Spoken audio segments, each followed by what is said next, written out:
आप सुन रहे हैं आज तक रेडियो। नमस्कार, मैं हूं पूनम कौशल और लेकर हाजिर हूं 2 जून का न्यूज पॉडकास्ट दिन भर। सबसे पहले हेडलाइंस।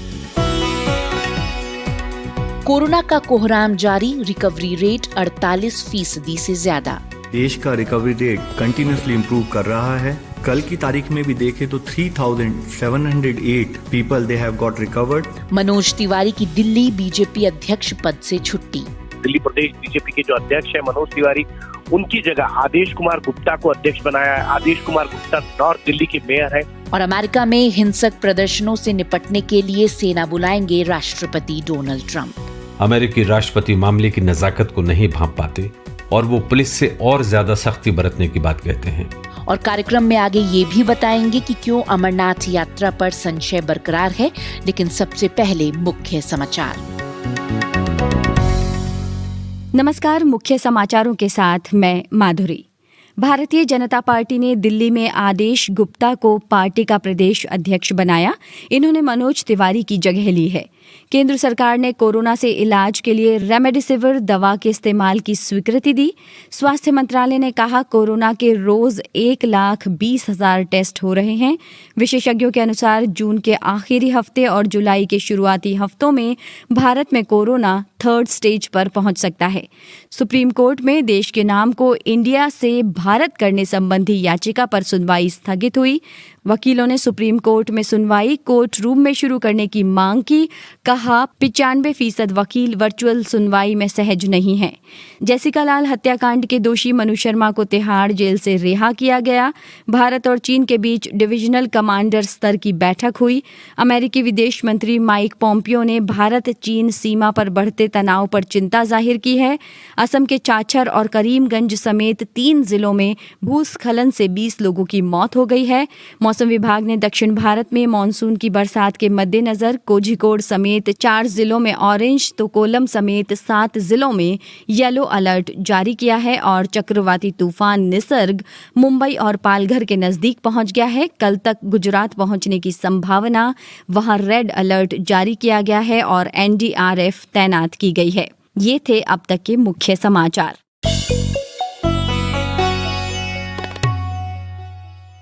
देश में कोरोना वायरस के मामले लगभग 2 लाख के करीब पहुंच गए हैं।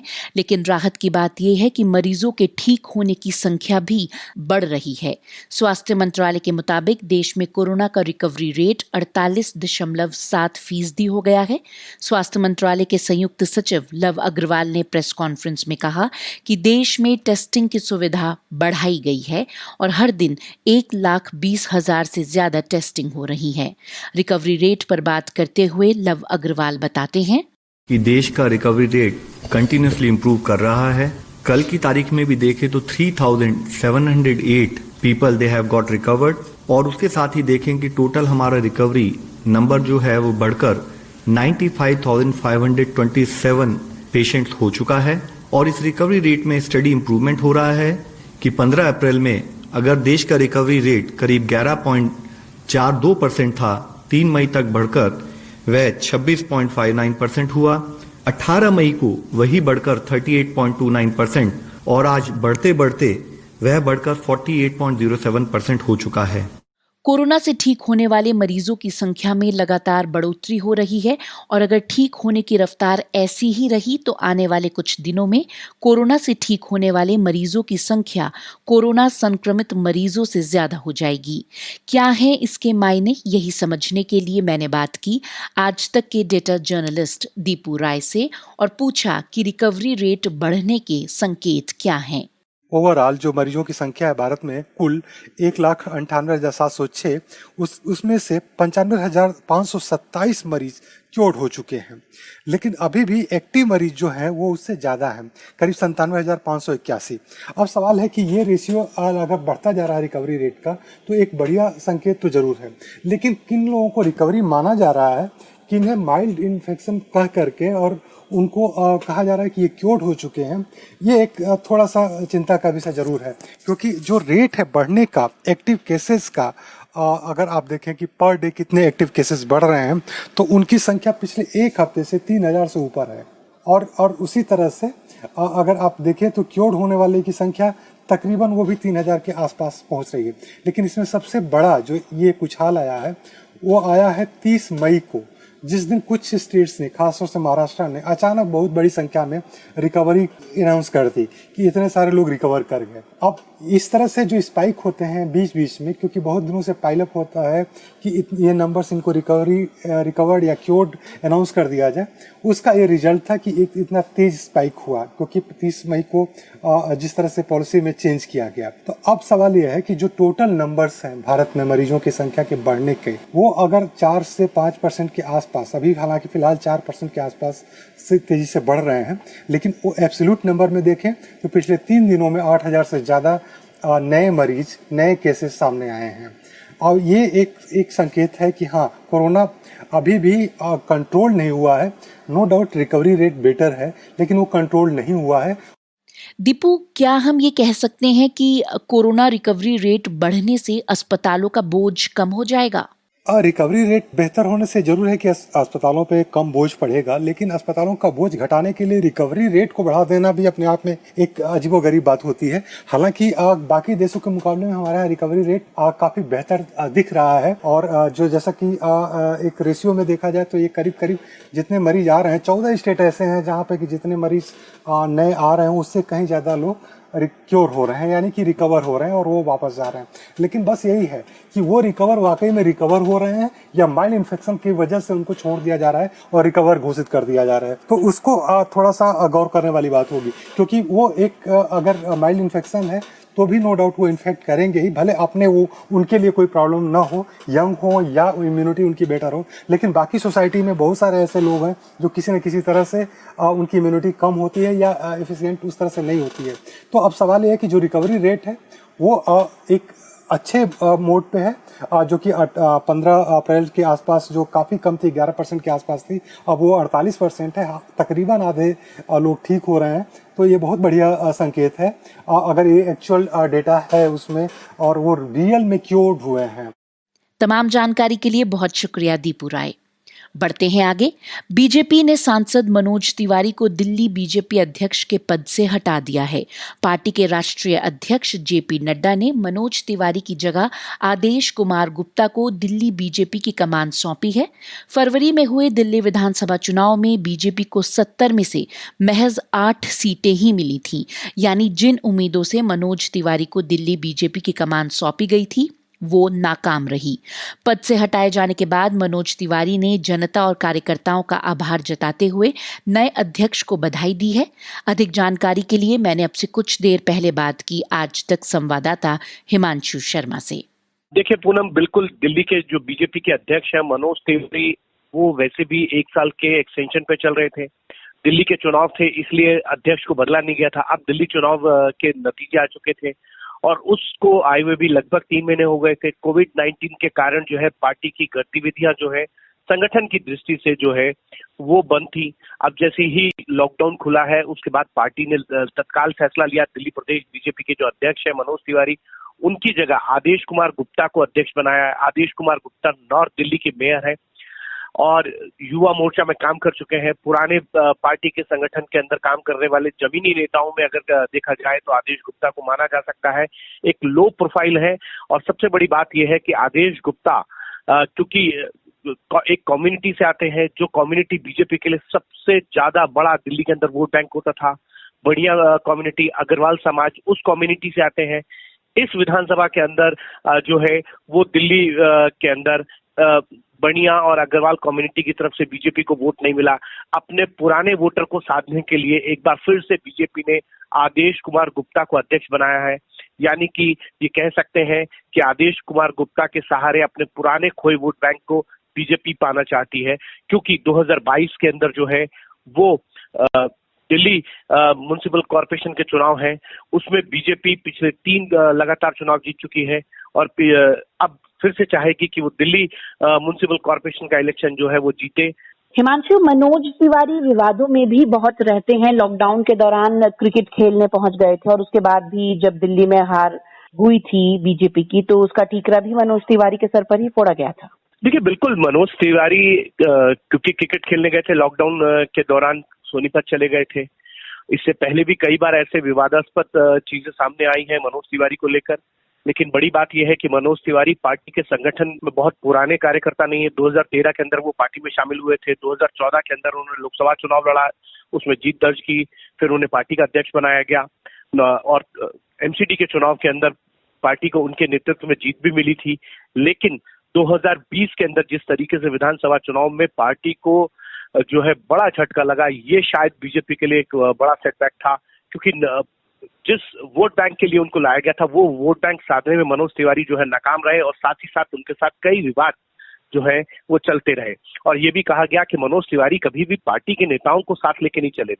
विजय गोयल, विजेंद्र गुप्ता, रमेश विदुड़ी, प्रवेश वर्मा, इनके साथ उनका हमेशा 36 का आंकड़ा रहा है, क्योंकि मनोज तिवारी जो है वो एबीवीपी या बीजेपी के कार्यकर्ता के रूप में कभी नहीं रहे। वो 2013 में पार्टी में आए थे, 2014 में उन्होंने चुनाव लड़ा, पार्टी ने उनकी उपयोगिता को देखते हुए जो है उनको दिल्ली की कमान सौंपी थी। और हाँ, ये जरूर है कि वो स्टार कैंपेनर है, लेकिन विवादों के साथ उनका जो है अगर देखा जाए तो बीजेपी के अंदर रिश्ता हमेशा रहा। शुक्रिया हिमांशु शर्मा।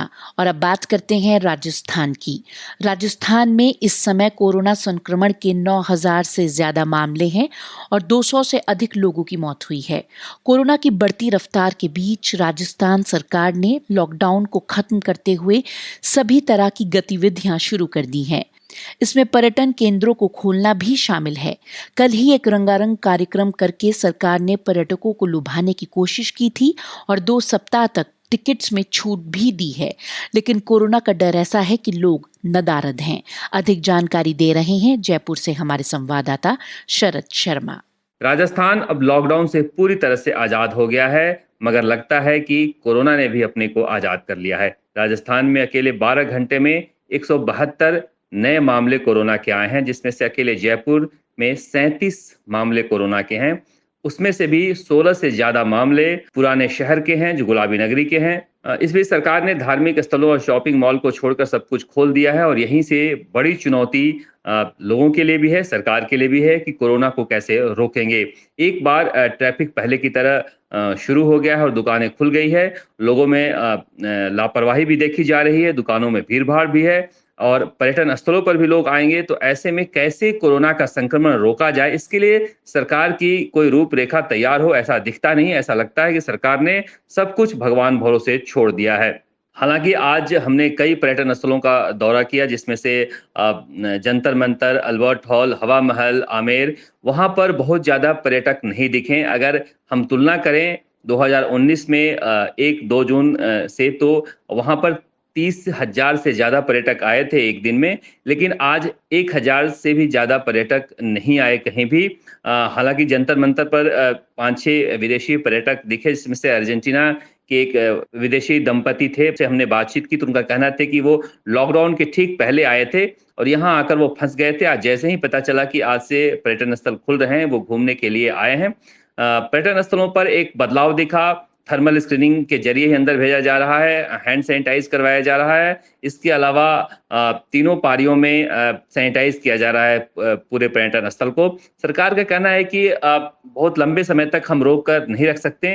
राजस्थान में 1 करोड़ से ज्यादा लोग पर्यटन से जुड़े हुए हैं और पर्यटन राजस्थान की अर्थव्यवस्था की रीढ़ है। लोगों के घर चलाने के लिए, चूल्हे जलाने के लिए जरूरी है कि पर्यटन स्थलों और मॉन्यूमेंट्स पर लोगों को हम बुलाएं। इसीलिए कल रंगारंग कार्यक्रम किया गया था और लोगों को लुभाने के लिए, कॉन्फिडेंस बिल्डिंग के लिए भी ये सब किया गया। कालबेलिया नृत्य, कच्ची घोड़े नृत्य, घड़ा नृत्य, इस तरह के कार्यक्रमों के जरिए लोगों में एक माहौल बनाने की कोशिश की गई कि वो यहाँ पर आएं। लेकिन जिस तरह से कोरोना के मामले बढ़ रहे हैं और सरकार के पास कोई रूपरेखा नहीं है, लोगों में एक डर बैठा है। पर्यटन उद्योग से जुड़े लोगों का कहना है कि ये इस व्यवसाय के पटरी पर आते आते दिसंबर तक का वक्त लग सकता है। शरद कुमार, जयपुर, आज तक। तो जब से लॉकडाउन शुरू हुआ है, हमारी सोच पर कोरोना वायरस ही हावी है। इससे जुड़ी खबरें ही हम सुन रहे हैं और पढ़ रहे हैं। ऐसा लग रहा था मानो देश दुनिया में और कुछ नहीं हो रहा। अब जब जिंदगी सामान्य होने लगी है तो विवाद भी लौटने लगे हैं। जैसे भारत के नाम को लेकर शुरू हुए नए विवाद को ले लीजिए। सुप्रीम कोर्ट में एक याचिका दायर करके कहा गया है कि भारत को इंडिया या हिंदुस्तान न कहा जाए, बल्कि सिर्फ एक ही नाम से पुकारा जाए। सुप्रीम कोर्ट में इस याचिका पर अब कल सुनवाई होगी, लेकिन सोशल मीडिया पर इसे लेकर दिन भर बहस होती रही। अधिक जानकारी दे रही हैं हमारी सहयोगी नुपुर कुलश्रेष्ठ। दिल्ली के एक व्यक्ति ने संविधान के आर्टिकल 1 में देश का नाम इंडिया के स्थान पर भारत करने की मांग की है। याचिकाकर्ता का कहना है कि इंडिया शब्द गुलामी का प्रतीक है, लिहाजा संविधान में संशोधन करके इंडिया शब्द हटा दिया जाए। देश के मूल और प्रामाणिक नाम भारत को ही मान्यता दी जानी चाहिए। इससे लोगों में राष्ट्रीय भावना पनपेगी। हमारे देश के अलग अलग नामों का एक इतिहास है। इसे भारतवर्ष, जम्बूद्वीप, भारतखंड, आर्यव्रत, हिंदुस्तान, हिंद आदि अनेक नामों से जाना जाता है। एक मान्यता के मुताबिक प्राचीन भारत के चक्रवर्ती सम्राट भरत, जिनका साम्राज्य कश्मीर से कन्याकुमारी तक फैला हुआ था, उनके नाम पर ही देश का नाम भारतवर्ष पड़ा। कुछ विद्वानों का मानना है कि जब आर्य लोग देश में आए तो बहुत सारे कबीलों के रूप में देश के विभिन्न हिस्सों में फैल गए। एक बड़ा कबीला भारत कहलाता था और इसी से देश का नाम भारत प्रचलित हुआ। हिमालय के पश्चिम में सिंधु नदी बहती थी और हमारे देश का एक बहुत बड़ा भूभाग इससे घिरा था। इस भूभाग को सिंधु घाटी कहते हैं। सिंधु नदी के किनारे विकसित सभ्यता ही सिंधु घाटी सभ्यता या इंडस वैली सिविलाइजेशन कहलाई। सिंधु नदी का इंडस नाम यूनानी में इंडो या इंडस भी कहा जाता था और बाद में ये शब्द लैटिन भाषा में पहुंचा तो भारत भी विदेशियों के लिए सिंधु या इंडस नदी के नाम पर इंडिया हो गया। जब विश्व विजेता अलेक्जेंडर भारत आया तो उसने सिंधु इंडू नाम से जाना, जो बाद में इंडिया बन गया।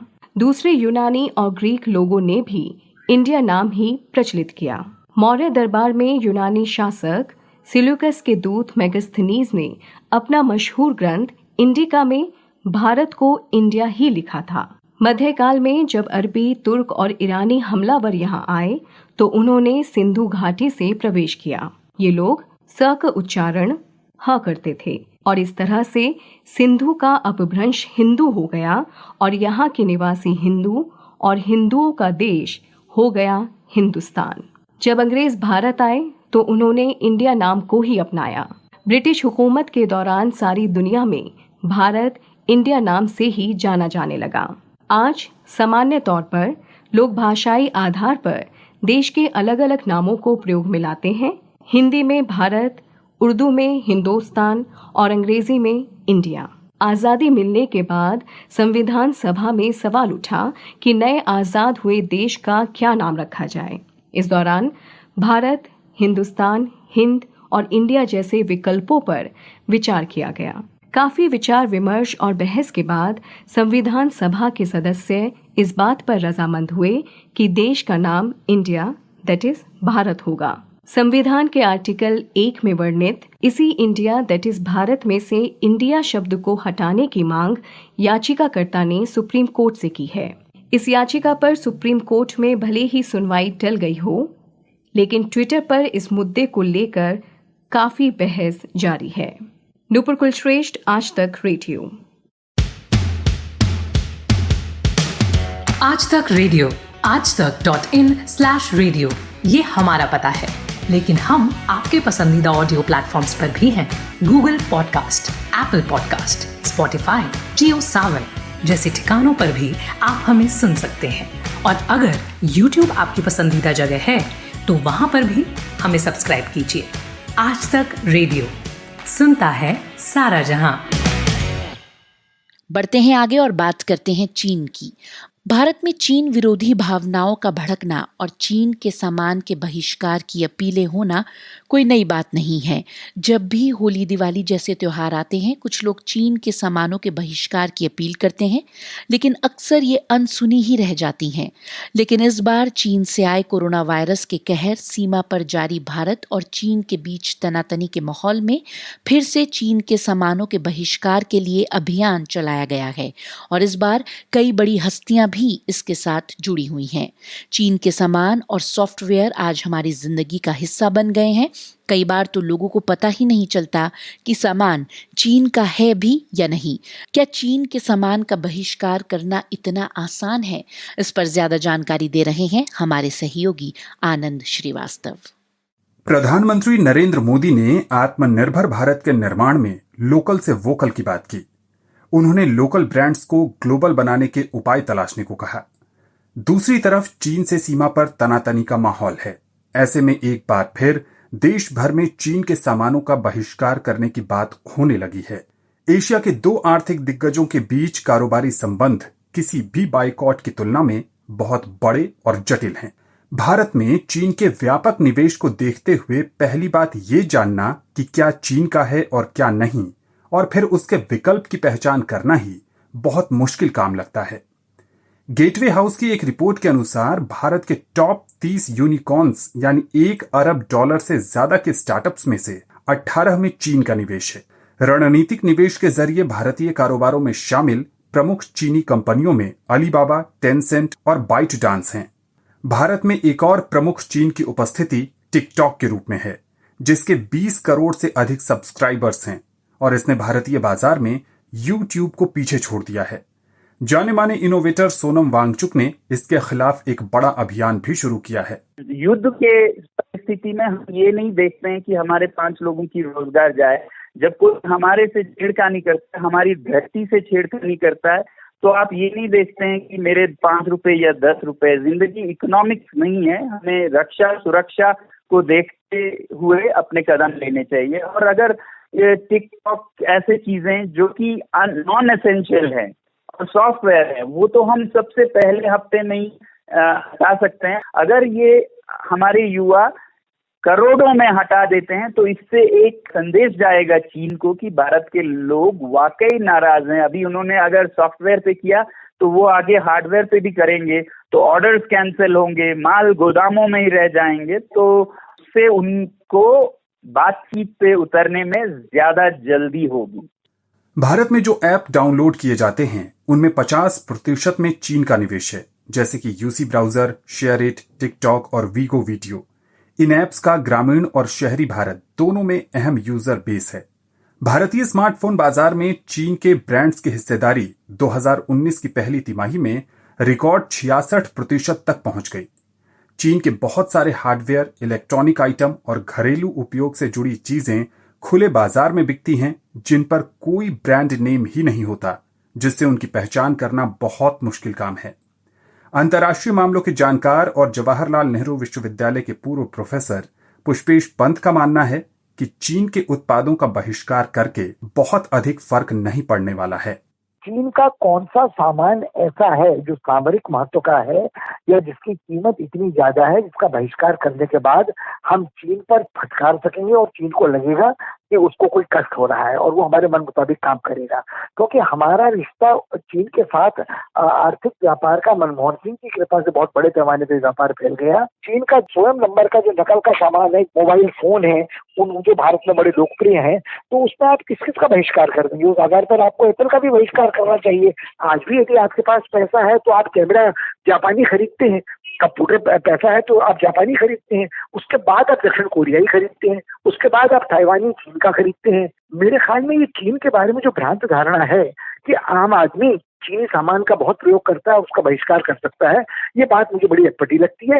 ये बड़े पैमाने पर जो व्यापार बढ़ा है वो शायद रसायनों के कारण या उनके कारण बढ़ा है, जिस पर सरकार क्या है तो रोक लगा दे, सरकार प्रतिबंधित करे या सरकार उन पर शुल्क बढ़ा दे। चीन को राई रत्ती फर्क नहीं पड़ने वाला भारत के माल के बहिष्कार से।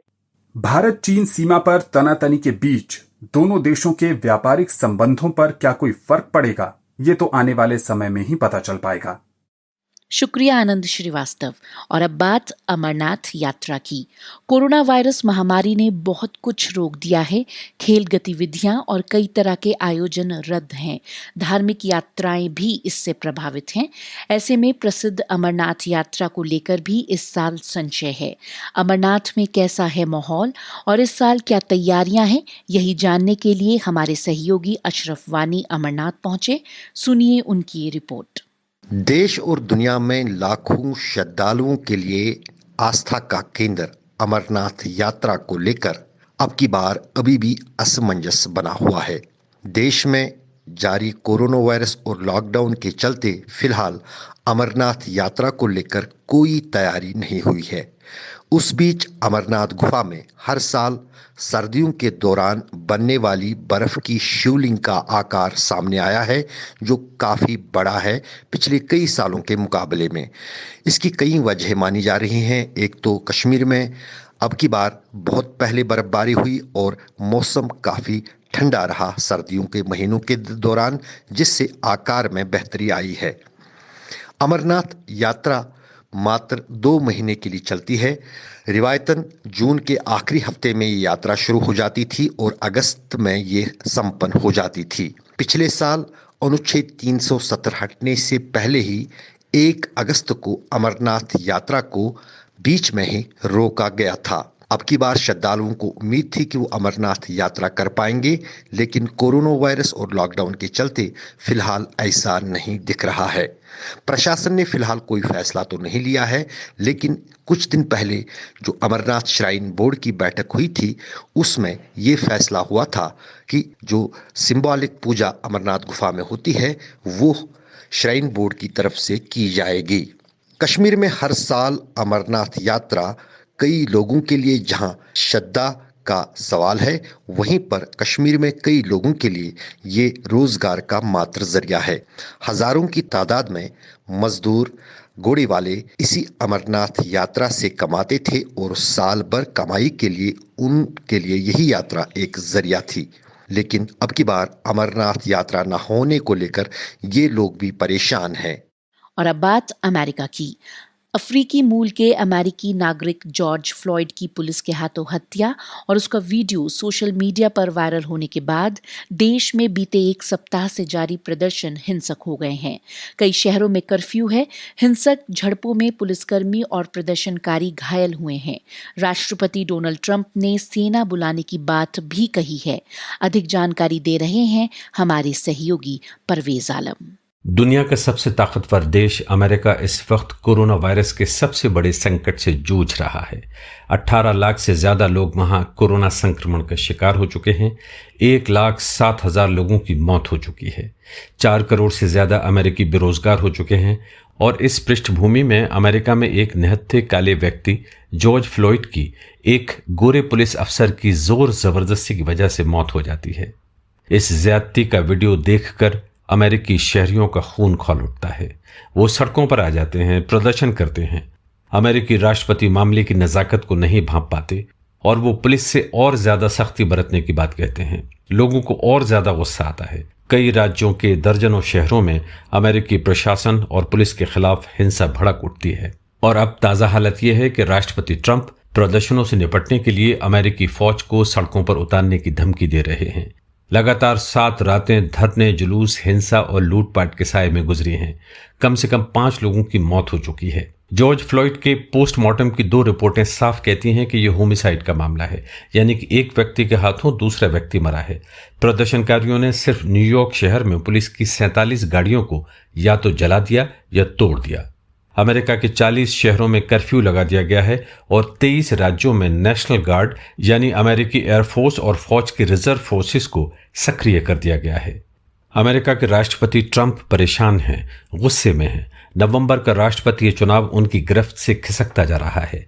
पिछले शुक्रवार को खतरा इतना बढ़ गया था कि उन्हें सुरक्षा के लिए व्हाइट हाउस के उस बंकर में शिफ्ट कर दिया गया था जहां युद्ध और आतंकवाद के खतरे से बचने के लिए अमेरिकी राष्ट्रपति और उसके परिवार को छिपा दिया जाता है।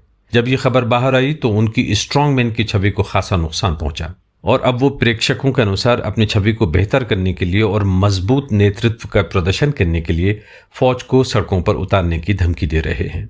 शुक्रिया परवेज आलम। कोरोना जैसी महामारी से जब पूरा विश्व घिरा हुआ है, विश्व में जनसंख्या के मामले में 17वें नंबर पर आने वाला तुर्की, जो कभी कोरोना की अंक तालिका में विश्व में 9वें स्थान पर था, आज उसी कोरोना पर विजय पाने वाली अंक तालिका में सबसे ऊपर आ गया है।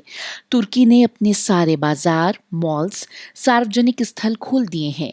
प्रेसिडेंट के कम्युनिकेशन डायरेक्टर ने ट्वीट कर कहा था कि हमारा रिकवरी रेट 75% है। हमने महामारी पर काबू पा लिया है। Mission accomplished. कैसे किया तुर्की ने आखिर ये सब? आइए जानते हैं हमारी सहयोगी माधुरी उपाध्याय से। कहा है कि कमाल की चीजें तभी की जा सकती हैं जब पहाड़ और आदमी मिल जाएं। यानी आदमी के पास पहाड़ सी ताकत हो जाए किसी भी परिस्थिति को संभालने की। और फिर अगर ये बात टर्की की हो तो क्या कहना, क्योंकि उसके तो नाम में ही KEY माने की है, यानी कुंजी है, हर समस्या के ताले को खोलने की चाबी। और इसी तरह लड़ा भी तुर्की। वायरस ने तुर्की में कदम रखा 11 मार्च को। इसके बाद तेजी से वो कदम बढ़ता चला गया। सारी सिमतें छू ली, कुछ भी नहीं छोड़ा। 1 महीने के भीतर कोविड-19 हर ओर था। चीन और UK से भी ज्यादा तेजी से ये बढ़ रहा था। जितनी तेजी से वायरस फैल रहा था, उतनी ही तेजी से वहां कोविड-19 से प्रभावित की पहचान, जांच, आइसोलेशन और उसकी गतिविधि पर रोक लगा दी गई। इस प्रक्रिया को जितना तेज कर सकते थे किया, दोहरा सकते थे दोहराया। लोगों का घर से बाहर निकलना बंद कर दिया, खास करके बुजुर्गों जो 65 साल के करीब हैं। 20 साल से कम उम्र के बच्चों को घरों में बंद रहने को कहा गया। शनिवार और रविवार को पूरी तरह से लॉकडाउन। न समूह में प्रार्थना कर सकते थे, न बाजारों में भीड़ लगा सकते थे। तालाबंदी तो सभी देशों ने अपनाई, पर रोगी की पहचान, फिर जांच और इसके तत्काल नतीजे ने इसे तुर्की में बहुत आसान बना दिया। और हाँ, एक चीज और जिसे तुर्की ने अपनाया, और वो थी अंतर्राष्ट्रीय रिसर्च में जिस दवा को खारिज कर दिया गया था, WHO ने जिसके ट्रायल को रोक लिया था, हाइड्रोक्सी क्लोरोक्वीन। इससे वहां कोविड-19 के पेशेंट्स का इलाज किया गया। तुर्की के डॉक्टर्स के अनुसार बाकी देशों ने एक गलती की, और वो थी कि देशों ने इसका इस्तेमाल बहुत बाद में करना शुरू किया, जबकि इसे पहले ही किया जाना चाहिए जब संक्रमण की शुरुआत हो। भारत की तुलना तुर्की से बिल्कुल नहीं की जा सकती, क्योंकि वहां जनसंख्या का घनत्व काफी कम है। ये 110 वर्ग किलोमीटर, यानी 1 वर्ग किलोमीटर के दायरे में 110 आदमी। वहीं भारत में यह है 1 वर्ग किलोमीटर क्षेत्र में 464 आदमी। अब आप खुद ही सोचें कि भारत में सोशल डिस्टेंसिंग को मानना किस कदर मुश्किल है। ऊपर से कोरोना संदिग्ध की पहचान और टेस्ट में भी देर लग जाती है। नतीजे आते आते कई और पॉजिटिव हो चुके होते हैं। हालांकि टर्की के ऊपर खतरा फिलहाल टला नहीं है, मगर वहां अब वायरस पहले की तरह बेकाबू नहीं है। यही असली की है जो टर्की के पास है। माधुरी, आज तक रेडियो। और अब बाजार का हाल सुनिए हमारे मार्केट एक्सपर्ट शुभम शंकरधर से। भारतीय शेयर बाजार में आज लगातार 5वें दिन बढ़त देखने को मिली। आज सेंसेक्स और निफ्टी दोनों ही 1.5% से ज़्यादा की बढ़त के साथ बंद हुए। निफ्टी की क्लोजिंग आज की जो है वो 10,000 के लेवल के पास आई है। 10,000 का लेवल निफ्टी के लिहाज से बहुत ही एक साइकोलॉजिकल लेवल है। 10,000 के ऊपर अगर निफ्टी निकलता है और उसके ऊपर टिकता है, कारोबार करता है, तो निश्चित तौर पर ये बाजार में एक नई तेजी की शुरुआत मानी जा सकती है। आज सेंसेक्स 522 अंकों की बढ़त के साथ 33,825 के स्तर पर बंद हुआ। वहीं निफ्टी 152 अंक की बढ़त के साथ 99,979 के स्तर पर बंद हुआ। आज की बढ़त में एक खास बात यह रही कि किसी सेक्टर स्पेसिफिक या स्टॉक स्पेसिफिक तेजी की वजह से बाजार में बढ़त नहीं दिखी, बल्कि आज चौतरफा बाजार में खरीदारी देखने को मिली। मिड कैप और स्मॉल कैप इंडेक्स दोनों ही 1-1% की बढ़त के साथ बंद हुए। इसके अलावा auto, bank, financial services, IT, metal, PSU bank, private bank, realty, इन सभी इंडेक्स में बढ़त देखने को मिली। रियलिटी इंडेक्स करीब 5% की बढ़त के साथ बंद हुआ। ऑटो सेक्टर भी लगभग 1% की बढ़त के साथ बंद हुआ। बैंकिंग शेयर में करीब 2.25% की बढ़त देखने को मिली। FMCG शेयरों में आज थोड़ा सा दबाव देखने को मिला। FMCG इंडेक्स करीब 0.5% के गिरावट के साथ बंद हुआ। आज जिन FMCG शेयरों में गिरावट दिखी, जिनकी वजह से आज FMCG इंडेक्स में गिरावट थी, उनमें नेस्ले था, कोलगेट पामोलिव था, हिंदुस्तान लीवर, ITC, डाबर, मैरिको, ये तमाम शेयर ऐसे थे FMCG सेक्टर के जहां पर गिरावट देखने को मिली। जबकि जो बढ़त थी वो Jubilant food, Godrej industry, Tata consumer, इन शेयरों में देखने को मिली। अगर निफ्टी के टॉप गेनर्स की बात करें तो आज Bajaj Finserv, Zee entertainment, Bajaj finance, Kotak Mahindra bank, Tata motors, ये सब ऐसे शेयर थे निफ्टी में शुमार शेयर जिनमें सबसे ज़्यादा बढ़त देखने को मिली। जबकि अगर गिरावट की बात करें तो coal India, Maruti Suzuki, ITC, BPCL और डॉक्टर रेड्डीज, ये ऐसे शेयर थे जो जिनमें गिरावट देखने को मिली। बाजार में इस तेज़ी की एक बड़ी वजह यह है कि जो ग्लोबल मार्केट हैं वहाँ लगातार तेज़ी बनी हुई थी। अमेरिकी बाजार में नेस्डैक अपने उच्चतम स्तर के करीब पहुंच रहा था, भारतीय बाजार काफी पीछे थे या पिछड़े हुए थे। तो अब इस तेजी के बाद कहीं ना कहीं बाजार खुद को ग्लोबल मार्केट के साथ सिंक करने की कोशिश कर रहा है और यही रीजन है कि निफ्टी अपने 10,000 के स्तर पर आ गया है। अगर 10,000 के स्तर के ऊपर निकलता है, टिकता है, बाजार में FIIs DIIs की खरीदारी लगातार जारी रहती है, तो हम देखेंगे कि आने वाले दिनों में ये तेजी और बड़ी हो सकती है। तो दिन भर में आज के लिए बस इतना ही। आप हमें गूगल पॉडकास्ट, स्पॉटिफाई, जियो सावन के अलावा और भी कई ऑडियो प्लेटफॉर्म्स पर सुन सकते हैं।